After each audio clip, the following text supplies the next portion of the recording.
Shalom, bertemu kembali dengan Ibu Henry Linda Simanjuntak di video pembelajaran pendidikan agama Kristen dan budi pekerti kelas 10. Shalom anak-anak, selamat pagi semuanya.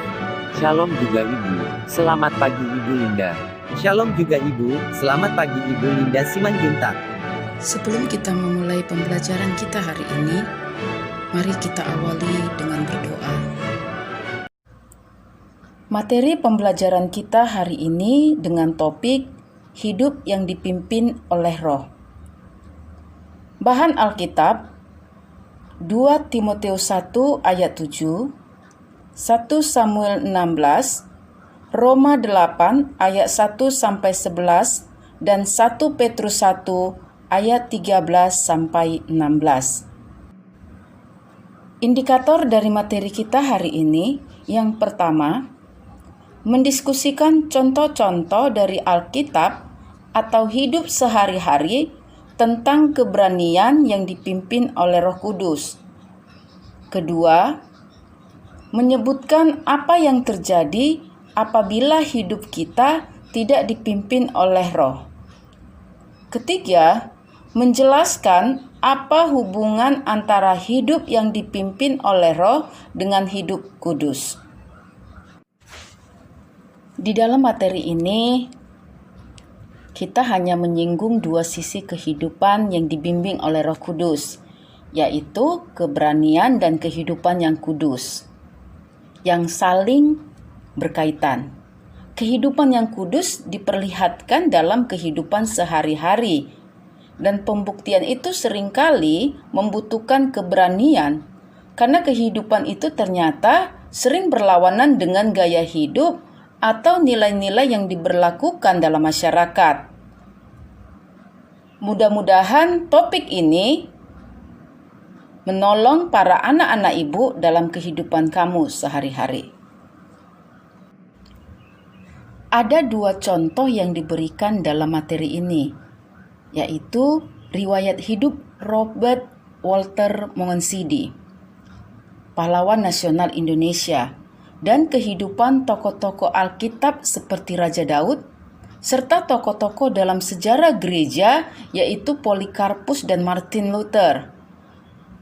Dari kehidupan orang-orang ini kita dapat membayangkan seperti apa keberanian para murid Tuhan Yesus dari gereja perdana yang berubah dari nelayan-nelayan sederhana dan berpendidikan rendah menjadi para rasul yang dengan keberaniannya memberitakan Injil Yesus Kristus seluruh dunia dari Yerusalem ke Yudea dan Samaria hingga ke ujung dunia.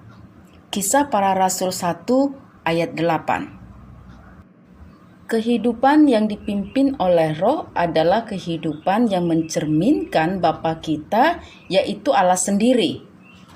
Apakah artinya hidup dipimpin oleh Roh adalah kehidupan yang mencerminkan Bapa kita sendiri?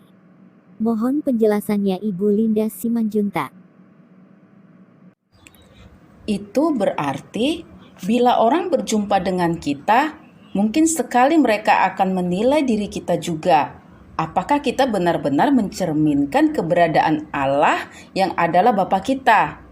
Apakah hidup dengan sopan santun, jujur, tidak korupsi?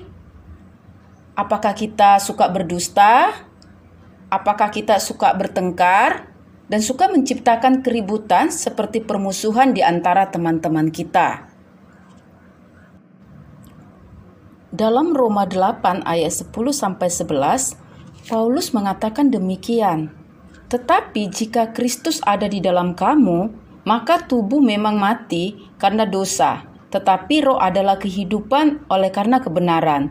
Dan jika roh Dia yang telah membangkitkan Yesus dari antara orang mati diam di dalam kamu, maka Ia yang telah membangkitkan Kristus Yesus dari antara orang mati akan menghidupkan juga tubuhmu yang fana itu oleh Roh-Nya yang diam di dalam kamu. Pada bagian bacaan ini, Paulus mengingatkan bahwa sebagai anak-anak Allah, sebagai pengikut Kristus, kita telah memasuki kehidupan yang baru di dalam Kristus. kita memperoleh Roh Kudus yang membangkitkan dan dengan demikian juga menjanjikan kebangkitan dari kematian kelak. Kehidupan yang dipimpin oleh Roh adalah juga kehidupan yang kudus. Karena Allah itu kudus, maka kita pun harus hidup kudus.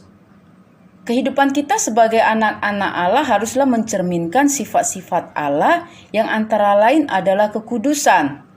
Kudus seperti yang dipahami dalam bahasa Ibrani, kados, berarti dipisahkan atau disucikan secara khusus untuk tujuan-tujuan yang khusus. Silakan anak-anak ibu membaca kitab 1 Petrus 1 ayat 13 sampai 16. Pembacaan Alkitab dari 1 Petrus 1 ayat 13 sampai 16. Sebab itu siapkanlah akal budimu, waspadalah dan letakkanlah pengharapanmu seluruhnya atas kasih karunia, yang dianugerahkan kepadamu pada waktu penyataan Yesus Kristus. Hiduplah sebagai anak-anak yang taat, dan jangan turuti hawa nafsu yang menguasai kamu pada waktu kebodohanmu. Tetapi hendaklah kamu menjadi kudus di dalam seluruh hidupmu sama seperti Dia yang kudus, yang telah memanggil kamu. Sebab ada tertulis kuduslah kamu sebab aku kudus. Demikian pembacaan Alkitabnya Ibu Linda. Jadi ada ciri-ciri yang mestinya terlihat sangat jelas yang membedakan seorang pengikut Kristus dengan orang lain. Surat Petrus mengajarkan agar kekudusan itu tampak nyata dalam hidup orang Kristen, antara lain dengan menaruh pengharapan kepada kasih karunia Tuhan dan menjaga hidupnya dengan tidak menuruti hawa nafsu serta mempertahankan dirinya tetap kudus. Seperti yang dijelaskan oleh surat 1 Petrus 1 ayat 16, mestinya orang-orang kudus menunjukkan kehidupan yang khusus dan berbeda karena mereka telah dipilih untuk menjadi milik Allah yang kudus.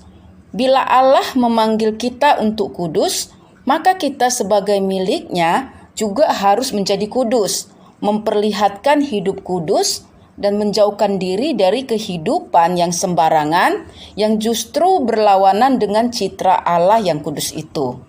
Bagaimanakah kekudusan itu tampak dalam hidup kita? Mohon penjelasannya Ibu Linda Simanjuntak. Sebagian orang menyatakan hidup kudus sebagai hidup yang menjauhi rokok, minuman keras, mabuk-mabukan, dan lain-lain. Semua itu sangat baik dan perlu.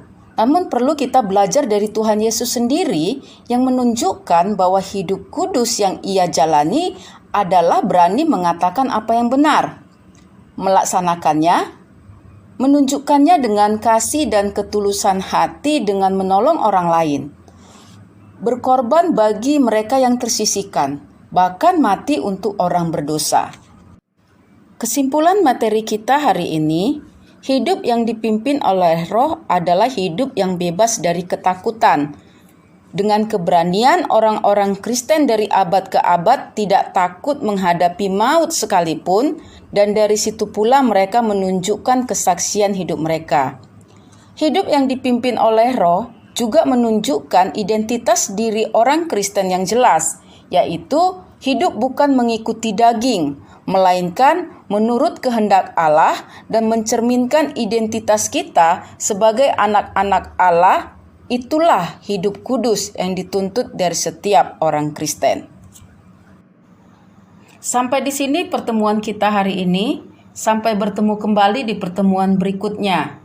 Kiranya Roh Kudus menolong dan memampukan kita untuk melakukannya dalam kehidupan kita sehari-hari. Shalom. Tuhan Yesus memberkati kita semua. Terima kasih Ibu Linda. Tuhan Yesus memberkati Ibu Linda. Terima kasih Ibu Linda Simanjuntak. Tuhan Yesus memberkati Ibu.